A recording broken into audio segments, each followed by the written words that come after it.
Hey guys, so it is the first weekend of Super Rugby Unlocked. I wanted to do a video of previewing the whole season, but this week has been hectic. I just could not get the time. But we're into the first game already, the Sharks versus the Lions. It's Friday, 7 o'clock. You can see I'm wearing a Sharks jersey. First time I am wearing it. Thanks for all the support, everyone that is subscribed, everyone that is watching my videos.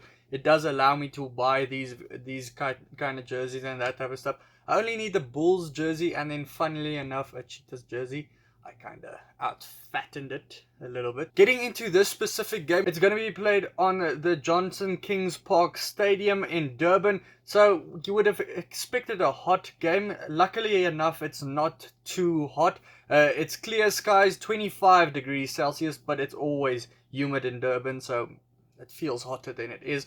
13 kilometers per hour winds. The win ratio between the two teams in their last 10 games, 3 wins out of 10 for the Sharks. Then the Lions have won 7 of those 10 games. Out of those 10 games, 2 of the wins for the Sharks were at home. 5 of those 7 wins were at home for the Lions. So at home, the Sharks probably have a little bit of an edge. The Lions don't win away from home that much against the Sharks. Looking at the two teams, the Lions made a lot of changes to their side. And you would expect it because both of these sides actually lost their games in that Superfan Saturday. The Sharks were wasted by the Bulls in that game. Then the Lions, they were actually in it the whole time with the Stormers. Starting up front, the Sharks, the Lions, they have 2 new props. They have Steve Sitole and then they have Sadi in because their props just went backwards the whole day against the Stormers. These two, I think, are the better props for them. Carlos Sadi, last week in the Springbok Showdown, he showed what he could do when he did come on for his side, and he did scrum a little bit better. So I think their scrum would be a little bit better, but Thomas du Toit and Oxenchair, they were quite solid at scrum time these last 2 weeks already. So they're pretty solid there. Dylan Richardson, he struggled last week when he came on in the Springbok Showdown at hooker, getting that ball in straight. I think he cost the team a surefire try almost. And then Jaco Versaghi, Bulls fans know that sometimes he does the same thing, but out of the two, they are pretty similar hookers.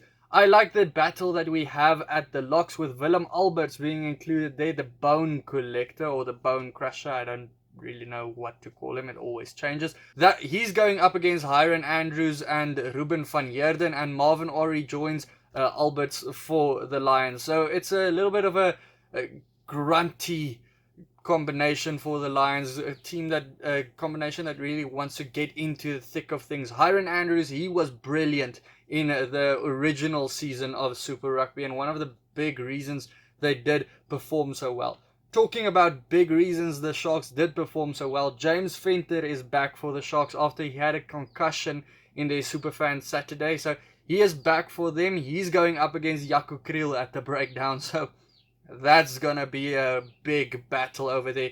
I can't pick a favorite. Jaco Kriel, he's the tried and tested guy, the veteran for South African rugby. James Venter looks like a guy that can push up and go to the Springbok level in a short amount of time. Probably if we do go to the Rugby Championship, he might be selected for that now.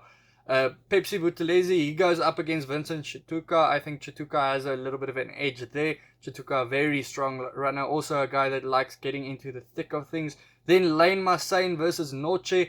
Noche still pushing to get into that spot behind Vermeulen. He played himself back into Springbok contention, so good to have him there.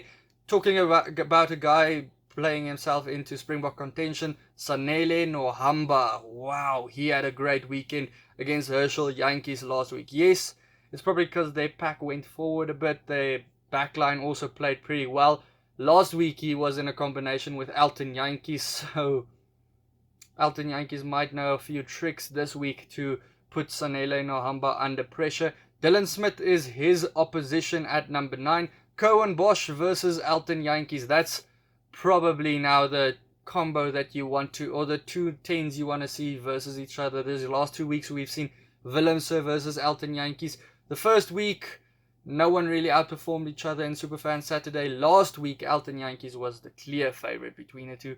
Now Bosch gets a chance. Let's see how that goes. His defense, we know what he does at defense. He's not brilliant on defense, but the Sharks have a way of really covering him there with two brilliant centers. I mean, Marius Lowe, brilliant center. He never misses a tackle. Lucanio same thing. He's a very good defensive organizer. But Dan Kriel coming into the number 12 jersey for the Lions, that changes stuff a little bit. He does take on the line pretty well. Birgit Wittendal at number 13. A lot of Bulls fans would also know Birgit Wittendal doesn't really pass the ball much, so the wings might be limited in their ball, but hey, you never know if the guy changed a little bit. So I think that center pairing really is a center pairing that's going to push up and get into the battles with the center pairing of the Sharks. I think Dan Kriel and Birgit Wittendal might target that Cohen Bosch channel.